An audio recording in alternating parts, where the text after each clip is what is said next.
વડોદરામાં કોંગ્રેસના ઉમેદવારે મોંઘવારીની વાત કરતા પાણીપુરી, લિપસ્ટિક અને પાવડરની વાત કરી દીધી। પરેશ દાનાણી સોસાયટીમાં ચૂંટણી પ્રચારમાં પહોંચ્યા, જ્યાં મહિલાઓને મોંઘવારીની વાત કરતા મોંઘી થયેલી પાણીપુરીની વાત કરી અને એટલું જ નહીં, લિપસ્ટિક પાવડર પણ મોંઘા થયા હોવાની વાત કરી। પેલા 10 માં 10 પાણીપુરી આવતી હતી, અત્યારે 20 માં 6 પાણીપુરી આવે છે। હવે તો પાછા વળો, આવક ઓછી થતી જાય છે અને બીજી બાજુ મોંઘવારીના મારથી બેન તમારી ઓલો કટકીનો માલ હવે બચતો નહીં હોય, બચે છે? હોય આમાં 50ની નોટમાંથી 5 તો કટકટાવીને મૂકી જ દીધા હોય। કટલેરીની દુકાન હતી, જઈને ઉભો રહ્યો, બેનને પૂછ્યું બેન બંગડીનો શું ભાવ? તો મને કે 20 રૂપિયા। મેં કીધું પેલા કેટલા હતા? તો કે 10 રૂપિયા। મેં કીધું આ લિપસ્ટિકનો શું ભાવ? તો કે આ 10 રૂપિયાની છે। પેલા કેટલાની આવતી હતી? તો કે 6 રૂપિયાની। છોડીને ભાજપમાં આવેલા અર્જુન મોઢવાડિયાએ પ્રધાનમંત્રી નરેન્દ્ર મોદીના વખાણ કર્યા। પોરબંદર એરપોર્ટના વિકાસની વાતનો ઉલ્લેખ કરીને મોઢવાડિયાએ આ વાત કરી। નરેન્દ્ર મોદી જ્યારે ગુજરાતના સીએમ હતા ત્યારના એક કિસ્સાને ટાંકીને મોઢવાડિયાએ મોદીના વખાણ કર્યા।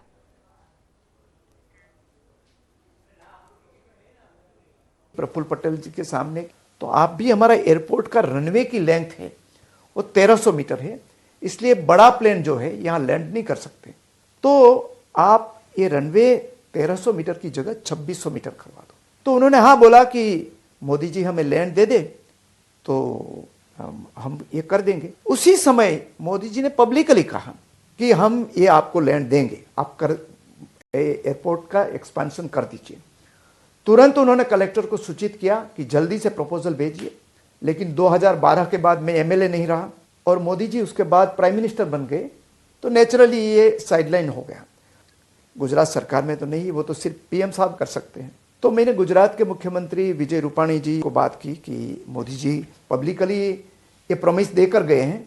विजय रूपाणी जी ने पीएम साहब को कहा कि अर्जुन भाई ने मैसेज दिया है कि आपने पब्लिकली ये अनाउंस किया था? तो उन्होंने कहा हाँ मैंने पब्लिकली अनाउंस किया था। उन्होंने तुरंत इमीडिएटली ये काम स्टॉल करवाया और सूचना दी कि किसी भी तरीके से एयरपोर्ट बनना चाहिए। जो मैं अपोजिशन में होते हुए भी मोदी जी ने ये काम सिर्फ मेरा मैसेज से कर दिया। બાવાળા સંકલન સમિતિ પર ભડક્યા છે।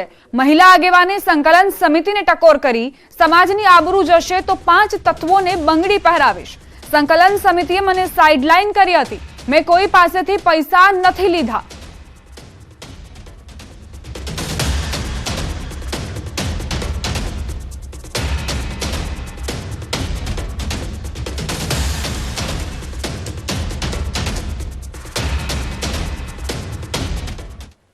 આબરૂ તમારા હાથમાં છે ને આબરૂ પથારી ફેરવશે તો હજી હું પેલા 5 તત્વોને બંગડીયું ચોક્કસ પહેરાવીશ। એ 5 તત્વોને અત્યારે નામ નહીં લઉં, જો અમારા સમાજની આબરૂ જાશે ને તો બંગડીયું તો આ લોકોને 5 જણાને તો હું પહેરાવાની જ છું।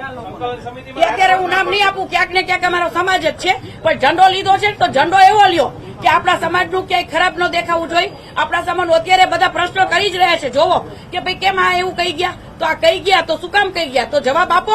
શું કામ સુતા છો ઘરે બેઠા, જવાબ આપો। જી ના, મને કોઈ દબાવે એવું કોઈની હિંમતે નથી। આ અભદ્ર ટિપ્પણીઓ કરાવતા હોય છે, એ તો કોઈ મને પ્રોબ્લેમ નથી। પીટી મામા બોલે, રમજુબા બાપુ બોલે, ઓલા કરણસિંહ બાપુ બોલે, ક્યાં સંતાઈ ગયા બધા? બોલો આપણે 100% શું કામ ન પહેરાવો? અમારા સમાજની આબરૂની પથારી ફેરવવાની છે એ લોકોએ। રાહુલ ગાંધીના રાજાના નિવેદનનો મામલો, ક્ષત્રિય મહિલા આગેવાને નિવેદન આપ્યું। પદ્મિની બાવાળાએ સંકલન સમિતિને ટકોર કરી। સંકલન સમિતિ અત્યારે કેમ બોલતી નથી? રાહુલ ગાંધી પાસે એક વખત તો માફી મંગાવો। રૂપાલાનો વિરોધ કર્યો તો રાહુલ ગાંધીનો કેમ નહીં તેવો સવાલ પણ તેમણે કર્યો। કે સંકલન સમિતિ અત્યારે કેમ ચૂપ બેઠી છે? જો રૂપાલાભાઈ જે બોલી ગયા છે તો એનો વિરોધ 100% અમે કરી જ રહ્યા છીએ, તો ભાઈ રાહુલ ગાંધીનો પણ વિરોધ કરવો જ જોઈએ। આ રૂપાલાભાઈએ તો 3 વખત માફી પણ માંગી છે, બરાબર છે, પણ છતાંય અમારો વિરોધ હજી ચાલુ જ છે। તો રાહુલ ગાંધી પાસે એક વખત તો માફી મંગાવો। સંકલન સમિતિ ઝંડા લઈને બેસી જાય છે, આ આંદોલને અમને પૂરું સરખું કરવાય ન દીધું, એ પણ સમાજને ગુમરાહ કરી નાખ્યો। તો હવે સંકલન સમિતિને હું કહું છું, જે 5 તત્વો આગળ આવીને બોલે છે, મીડિયામાં હાઇલાઇટ થાય છે, એ લોકોને હું કહું છું કે અત્યારે રાહુલ ગાંધી પાસે એક વખત તો માફી મંગાવો। શાહનો નકલી વિડીયો બનાવી વાયરલ કરવા અંગે ધરપકડ કરાઈ છે. અમદાવાદ સાયબર ક્રાઇમે 2 આરોપીની ધરપકડ કરી. ભાષણના વિડીયોને તોડી મરોડી વાયરલ કરવામાં આવ્યો હતો. ફેસબુક પર નકલી વિડીયો મૂકવામાં આવ્યો હતો.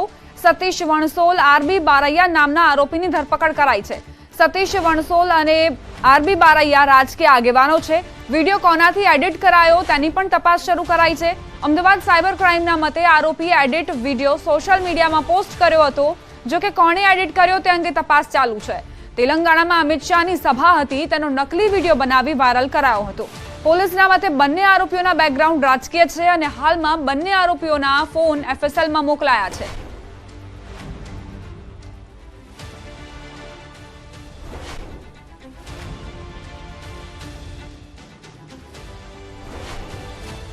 કેન્દ્રીય ગૃહમંત્રી સાહેબની એક સ્પીચ હતી જેને એડિટ કરીને એ વિડીયો ખોટી રીતે સોશિયલ મીડિયા પર વાયરલ કરવામાં આવ્યું હતું. એમાં 2 પ્રોફાઇલ હોલ્ડર, મુખ્ય એક સતીશ વનસોલા કરીને એમના ફેસબુક પ્રોફાઇલથી અને એક પ્રોફાઇલ હોલ્ડર રાકેશભાઈ બારિયા એમને પોતાના ફેસબુક સોશિયલ મીડિયા હેન્ડલથી આ એડિટેડ વિડીયો વાયરલ કર્યો હતો. એડિટેડ વિડીયો એમને પોતાના સોશિયલ મીડિયા હેન્ડલથી પોસ્ટ કર્યો છે. જે વિડીયો એડિટ કરનારની હજી આપણે તપાસ ચાલુ છે. એમને વિડીયો કયા માધ્યમથી મળ્યો હતો, એમને વોટ્સએપ ગ્રુપના માધ્યમથી મળ્યો હતો, પણ એમાં હજી આપણે આગળ તપાસ કરીએ છીએ કે આ કઈ રીતનો વિડીયો એમને મળ્યો છે. એક સતીશભાઈ વનસોલા કરીને છે જે મૂળ પાલનપુરના છે અને રાકેશભાઈ બારિયા કરીને છે જે દાહોદના છે, લીમખેડાના. અને બંને જણ પ્રથમ દ્રષ્ટિએ પ્રાથમિક તપાસમાં રાજકીય સાથે જોડાયેલા છે. હજી અમે આગળ એમના બેકગ્રાઉન્ડની તપાસ કરી રહ્યા છીએ. ફેક વિડીયો વાયરલ કરવાના કેસમાં ધરપકડ કરાયેલો સતીશ વણસોલા રાજકીય બેકગ્રાઉન્ડ ધરાવે છે તેવા આરોપ પર ધારાસભ્ય જિગ્નેશ મેવાણીએ પ્રતિક્રિયા આપી છે. સાંભળીશું.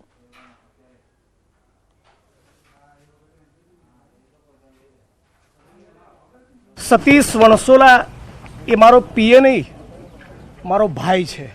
હું કોઈ પણ સોશિયલ મીડિયામાં ફરતી ફેક પોસ્ટ, ફેક વિડીયોનો ક્યારેય સમર્થક હોઈ શકું નહીં.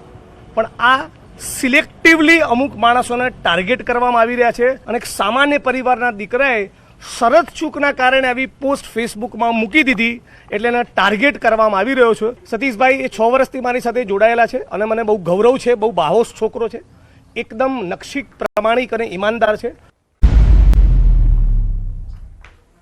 ત્રીજા તબક્કાના મતદાન પહેલા પ્રધાનમંત્રી નરેન્દ્ર મોદીએ ભાજપ ઉમેદવારોને સંબોધીને પત્ર લખ્યો છે, જેમાં ગૃહમંત્રી અમિત શાહ, મધ્યપ્રદેશના પૂર્વ મુખ્યમંત્રી શિવરાજસિંહ ચૌહાણ સહિત ઘણા અન્ય ઉમેદવારોને પત્ર લખ્યો. પીએમ મોદીએ અમિત શાહને ઉદ્દેશીને પત્રમાં લખ્યું કે કેન્દ્રીય મંત્રીના રૂપમાં અનેક મહત્વપૂર્ણ નિર્ણયોમાં મહત્વની ભૂમિકા નિભાવી છે. તમે સંસદમાં એક ઉત્કૃષ્ટ વક્તા રહ્યા છો અને જટિલથી પણ જટિલ મુદ્દાઓને સ્પષ્ટ રૂપે સમજાવવામાં સક્ષમ રહ્યા છો. પ્રધાનમંત્રી મોદી સતત ભાજપ ઉમેદવારોને પત્ર લખીને સંવાદ કરી રહ્યા છે.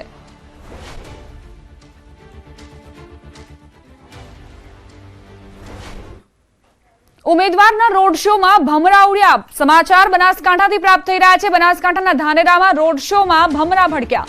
ભાજપ ઉમેદવાર રેખાબેન ચૌધરીનો રોડ શો હતો. રોડ શોમાં ભમરા ઉડતા કાર્યકરોમાં દોડધામ મચી ગઈ. ડીજેના ઘોંઘાટથી ભમરા ઉડ્યાનું અનુમાન લગાવવામાં આવી રહ્યું છે. તો જોરશોરથી પ્રચંડ પ્રચારમાં ઉમેદવારો વ્યસ્ત છે. બનાસકાંઠાના ભાજપ ઉમેદવાર રેખાબેન ચૌધરી પણ રોડ શો કરી રહ્યા હતા. મોટા પ્રમાણમાં કાર્યકર્તાઓની અહીં હાજરી હતી. બાઇક રેલીનું આયોજન કરવામાં આવ્યું હતું. રોડ શોમાં રેખાબેન ચૌધરીની હાજરીમાં જ એકાએક ભમરા ભડક્યા અને તેમણે હુમલો કરી દીધો કાર્યકર્તાઓ પર. ત્યારબાદ અહીં નાસભાગ મચી ગઈ, દોડધામ મચી ગઈ અને રોડ શોને અધવચ્ચે જ અટકાવવાની ફરજ પડી ગઈ. તો કાર્યકરોમાં કઈ રીતે દોડધામ મચી તેની તસવીરો પણ સામે આવી છે. પહેલા સારી રીતે રોડ શો ચાલી રહ્યો હતો, જો કે ડીજેના ઘોંઘાટના કારણે જ આ ભમરા ભડક્યા હોવાની જાણકારી પ્રાપ્ત થઈ છે.